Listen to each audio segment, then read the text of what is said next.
오늘도 행복하세요. 오자생 유현상 목사입니다. 오늘은 누가복음 5장 37절로 39절에 있는 말씀을 중심으로 해서 새 포도주는 새 부대에 넣어야 할 것이니라 라는 제목으로 잠시 은혜를 나누고자 합니다.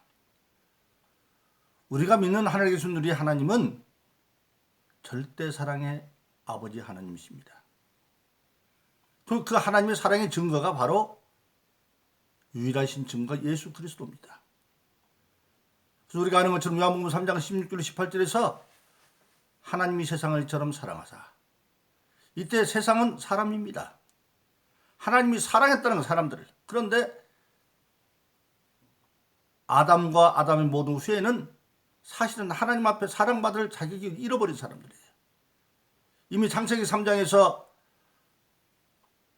자기 아담이 자기 아내 이브의 말을 듣고 하나님 먹기는 선악과를 먹었은즉 그는 땅은 저주받은 땅으로 쫓겨났고 그 엉겅퀴 하시는 저주받은 땅에서 땀 흘려 수고하여 먹고 살다가 나중에 필경은 육신은 흙으로 돌아가고 그리고 영은 마침내 관역을 쳐서 계시록 20장에 나오는 불못, 이전에도 주는 영원한 고통에 지옥에 갈 수밖에 없는 것이 바로 우리 인간입니다. 한마디로 말하면 용서받을 수 있는 사형수에 해당하는 그런 죄를 졌는데 하나님 그를 사랑했다는 거예요. 그래서 사랑의 증거로 하나님이 세상에 독생자를 주셨으니, 독생자 예수를 주셨으니 이는 저를 믿는 자마다 독생자 예수를 대속주, 아담과 모든 인류의 죄를 대신 지고 가신 죄 없는 우리의 대속주를 믿으면 멸망에서 생명으로 인도했다. 그래서 하나님께서 이처럼 사랑하사 독생자를 주시, 저는 믿는 자마다 멸망치 않고 영생을 얻게 하십니다. 원래 가만히 있으면 멸망할 존재인데 예수를 믿음으로 말미암아 영생일로 인도하시는 아버지 하나님, 바로 그 예수님이 이 땅에 오셔서 하나님의 사랑을 이루기 위해서 죄 없는 분이기 때문에 죽을 이유도 없는데 십자가상에서 못 박혀 죽으시고, 그가 죄 없는 분이기 때문에 하나님이 살리신 거죠. 왜? 만일 예수님이 죄 있는 분이면 하나님 못 살립니다. 일찍이 로마서 6장 23절은 죄의 값은 사망이라고 그랬어요. 근데 우리 모든 인간은 시편 51편에 보면 어머니 태중에서부터 죄 가운데 태어난다. 즉 인류의 아담이 진 죄가 유전주로 남아서 그 유전주로 이어받아가지고 태어날 때부터 죄인으로 태어나는 거예요. 그래서 죄인으로 태어나서 인간이 되어 죄를 짓는 것들은 자범죄인데 알고 보면 죄를 져서 죄인이 된 것이 아니라 죄인이기 때문에 죄를 질 수가 없는 그런 한계 속에 있는 거죠. 그런 인간을 하나님이 사랑해 주셔서 남자의 후손으로 오면 예수님이, 그도 아담의 후손이니까 유전주 가운데 태어나니까 죄의 값은 사망이니까 남을 위해서 대신 죽일 수가 없으니까 하나님이 남자의 후손에 여자의 후손으로, 어떻게 인간 생각에는 여자가 남자 없이 애를 낳느냐, 그건 사람 생각이죠. 하나님은 전능하사 천지를 만드신 하나님, 우리가 사도신경에서 고백하는 게 그런 말이죠. 인간 만들 때 남자 여자도 없어도 만들었어요. 그런데 필요하신데 전능하신 왜 못 만들어요? 악만 아니면 선이면 뭐든지 할 수 있어요. 그래서 남자의 심은 안 되니까 여자의 몸을 빌어서 성령으로 잉태해서 예수님 땅에 태어나셨고, 마침내 그 예수님이 십자가에 못 박혀 돌아가셨어요. 십자가에 못 박혀 돌아가셨는데 만일 예수님이 부활하지 않았다고 한다면 예수님이 여자 후손이 아니죠. 근데 부활했다는 얘기는 그분이 죄 없다는 산 증거고, 그러면 예수님은 죄가 없으니까 죽을 필요가 없는데 왜 돌아가셨느냐? 바로 아담과 아담의 모든 후에 인류의 죄를 대신 지고 돌아가셨다. 그걸 믿으면 예수님이 죄 없는 분으로 우리의 죄를 다 담당하시기 때문에 돌아가신 걸 믿으면 하나님 그를 의로 여기서 로마서 1장 17절은 오직 의인은 믿음으로 말미암아 살리라함과 같으니라. 이때 의인은 믿음의 의인입니다. 예수님이 내 죄를 대속했다는 것을 믿으면 그걸 하나님이 의로 여기서 불의인 죄의 값을 묻지 아니하고 살 길을 열어줘서 멸망초 영생을 열어준다. 그래서 예수님이야말로 하나님이 사랑의 하나님을 산 증거고, 그래서 예수님은 이 땅에 오셔서 공생애를 시작하면서 마태복음 5장 44절에 보면 48절에 보면 율법적으로 볼 때는 이는 이로 눈으로 원수는 원수로 갚도록 되어 있는데 예수님은 원수도 사랑하고 핍박해도 위해서 기도하라 그렇게 말하고 있습니다. 그러면서 그렇게 해야만 네가 하나님의 아들이라 일컬음을 받을 것이고, 그 이유를 설명합니다. 하나님이 세상의 악인과 선인에게 비를 낼 때 똑같이 내려주지 않더냐. 특히 뭐냐, 이 땅에 육신을 입고 사는 사람은 아직 하나님의 긍휼의 때가 끝나지 않았기 때문에 지금은 악인의 삶을 살지만 언제 회개하고 선의 삶이 올지 모르기 때문에 원수도 사랑하라는 겁니다. 그래야 하나님 아들 일컬음을 받을 것이다. 그리고 요한복음 13장 34절에서는 그것을 계명으로 말합니다. 내가 너에게 새 계명을 주리니 서로 사랑하라. 어떻게? 내가 너희를 사랑같이 서로 사랑하면 너희가 내 제자인 것을 알 것이다. 그렇게 말씀하고 있습니다. 즉 한마디로 말하면 예수님이 외치는 것은 율법을 재해석해서 절대 사랑을 외치는 겁니다.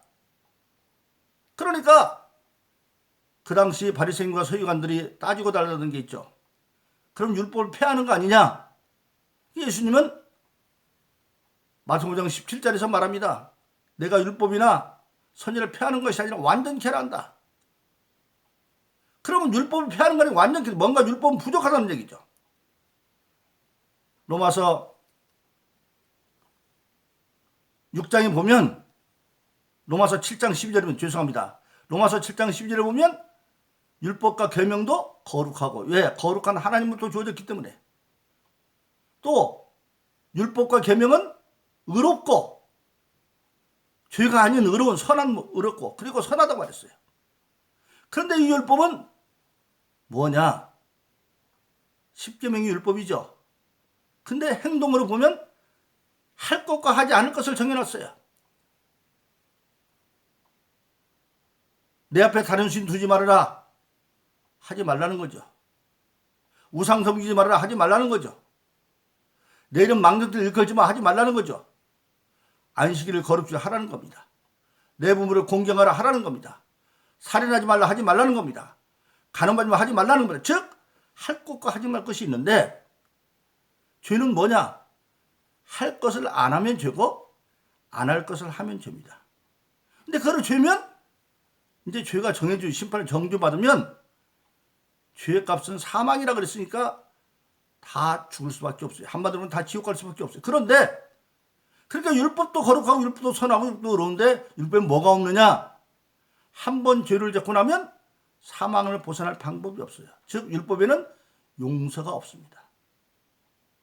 그러니까 예수님이 율법을 완전케 한다는 얘기는 바로 뭐냐면 그 용서가 없는 것, 할 것 안 하고 안 할 것 해서 죄를 짓고 이제 그가 심판받아서 지옥 갈 수밖에 없는데, 사형선고를 받고 사형수가 돼도 사형 집행할 때까지 기간이 있잖아요. 사형 집행 당하기 전에 예수님 대신 그 죽을 죄를 대신 감당해서 십자가에 지고 그걸 믿으면 의로 여겨서 용서해 준다고 하는 사실. 그래서 예수님은 율법을 완전케 하러 오셨다. 그러니까 바리새인과 서기관들이 그래? 절대 사랑? 율법도 안 폐하고 절대 사랑한다고? 그래서 드디어 기회를 엿보는데 드디어 찬스를 잡았습니다. 요한복음 8장에 보면 현장에서 가늠하던 여자가 현행범으로 잡혀왔어요. 근데 율법에 의하면 가늠하는 여자는 그 자리에서 돌로 때려 죽이면 돼요. 근데 그 사람들이 안 죽이고 예수를 골탕 예수님께 왔어요. 예수님께로 들어오는 거예요. 선생이요, 모세 율법에 의하면 이 사람을 돌로 쳐야 되는데 선생은 어떻게 하겠소? 만일 절대 사랑을 외치는 예수님이니까 그래도 용서해주라 그러면 당신 율법 폐하는 거잖아. 그리고 만일 율법대로 돌로 쳐라 그러면 원수도 사랑은 절대 사랑을 외친 것은 거짓말이 되고, 그러니까 지금 이제는 이러도 저도 못할 그런 코너에 몰아놓고 예수를 시험하는 겁니다. 근데 예수님이 아무도 않고 땅에다 무슨 글 쓰더니 일어나서 그들에게 말해요. 너희들 가운데 죄 없는 자가 쳐라. 그런데 예수 앞에 나타날 때는 현장에서 잡힌 가늠한 여자에만 죄인이었는데 예수님이 거기 있는 사람이 죄를 물었어요. 그랬더니 사람이 못 속이는 자기 양심 못 속이잖아요. 자기 양심에 찔림을 받아가지고 젊은이로부터 남녀까지 다 돌을 놓고 거기를 떠나갔어요. 왜? 죄값은 사망이니까 만일 돌로 죄 없는 자가 치라고 그랬으면 자기들 다 죄있어요. 자기들이 자기 돌로 먼저 자기를 쳐야 되니까 돌 놓고 다 가버렸어요. 예수님이 가늠한 자한테 묻습니다. 너를 정죄하던 자가 어디 있느냐? 주여 없습니다. 여기서 우리가 놓쳐서 안 되는 말이 있습니다. 주여라고 하는 말이에요. 그 예수님을 시험하려고 하는 바리새나 서기관들은 예수를 선생이라고 부르고 말았어요. 그러나 가늠한 여자는 예수님을 주라고 부릅니다. 여기서 사실 보면 가늠한 여자가 믿음의 회개가 이루어진 걸 말하고 있는 거예요. 그러니까 예수님은 율법을 폐하는 것이 아니라 사실은 그 여자는 돌 맞아 죽어야 되지만 그 가늠한 여자의 죽어야 할 죄를 장차 십자가에서 대신 갚아 죽이고 용서해 주는 거예요. 바로 그렇습니다. 아담 이후부터 시작해서 모든 믿음 가운데 죽은 자들도 아직 예수님이 십자가 못 박기 전에는 죄를 해결받지 못했어요. 아브라함도 마찬가지고. 그래서 그들이 언제 구원받느냐? 예수님이 누가복음 16장에서 아브라함 품이라고 얘기했죠. 믿는 자에게 가 있는 것. 지금은 아브라함 품은 없어요. 예수님이 우편의 도적이 회개하니까 네가 오늘 나와 함께 낙원에 있으리라. 예수님이 십자가에 돌아가서 죄의 문제를 해결했기 때문에 이제는 큰 감옥 가운데 좋은 아브라함 품도 이제는 없어지고 다 낙원으로 가 있어요. 응? 그러니까 바로 예수님을 통해서 죄의 문제가 해결되어지므로 용서받아서 가는 거예요. 그래서 가늠한 여자한테 나도 너를 정죄하지 않는다. 예수를 만난 사람의 특징이 그거예요.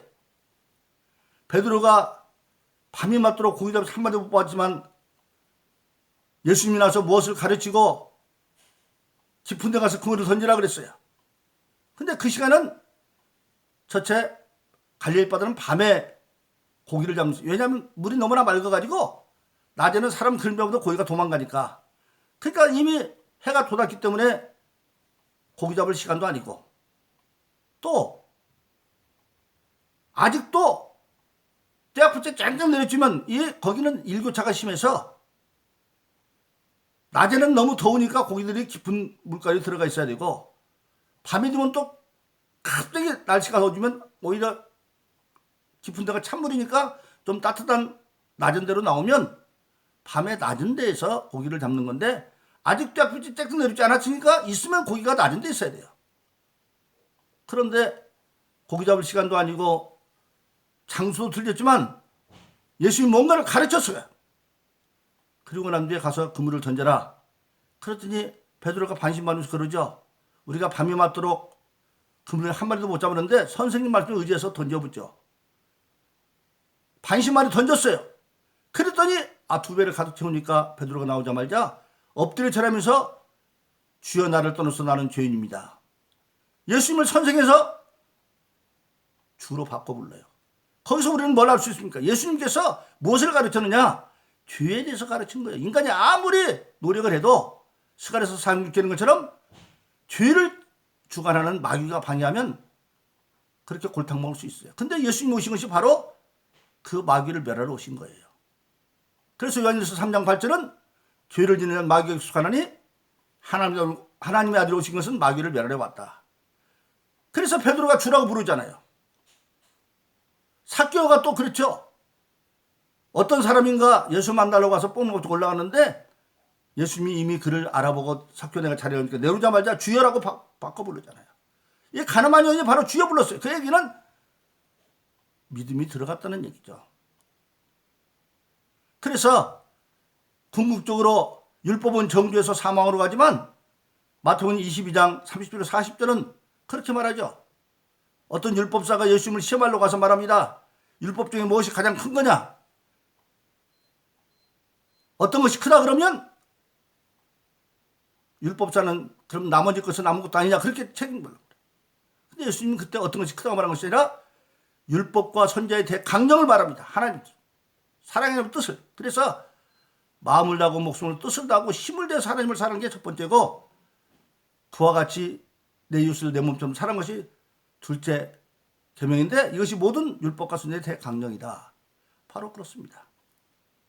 그런 예수님께서 드디어 예원수를 사랑해드는 이를 실적으로 보이는 게 바로 십자가상에 누가복음 23장 달려 계신데 밑에서 막 조롱하는 사람들 많이 있는데 하나님께 첫 번째 하는 중보기가 뭡니까? 아버지의 저들을 사하여 주십시오. 왜?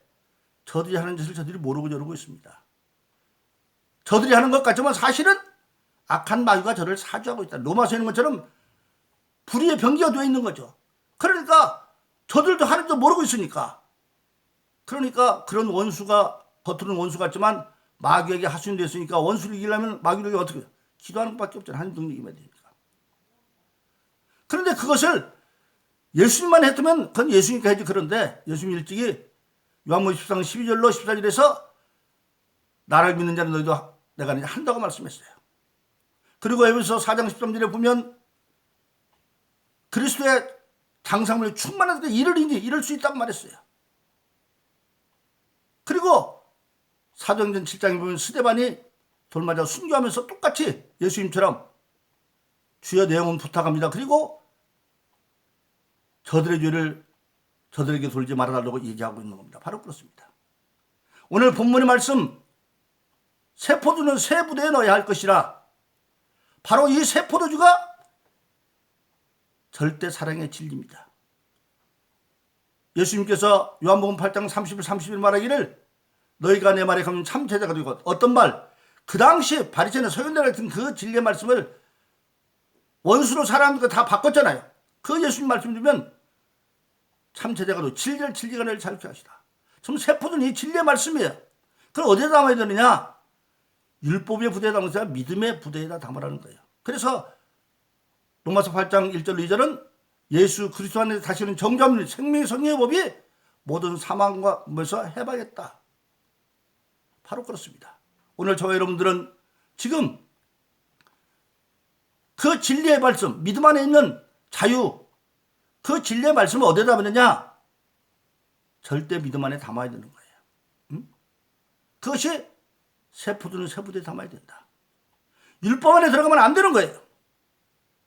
그러므로 저와 여러분들은 오직 주님께서 일찍이 말씀하신 대로 이제는 믿음의 안에 있는 그 자유의 진리의 복음을 내가 믿음의 부대에 담아서 오직 의인은 비로소 살리라 함과 같은지라 그 말씀 가운데 우리는 하늘에 소망 두고 살아가되 악한 마귀가 방해할지라도 로마서 8장 16절 18절에 이렇게 말하고 있어요. 성령도 우리 영으로 더불어 우리가 하나님의 자녀인 것을 증거하시나니 하나님의 자녀는 후사 그리스도와 함께한 후사니 그리스도와 함께 영광을 받기 위해서는 고난도 함께 받아야 될 것이니라. 현재 받는 고난과 장차 받을 영광은 비교할 수가 없다.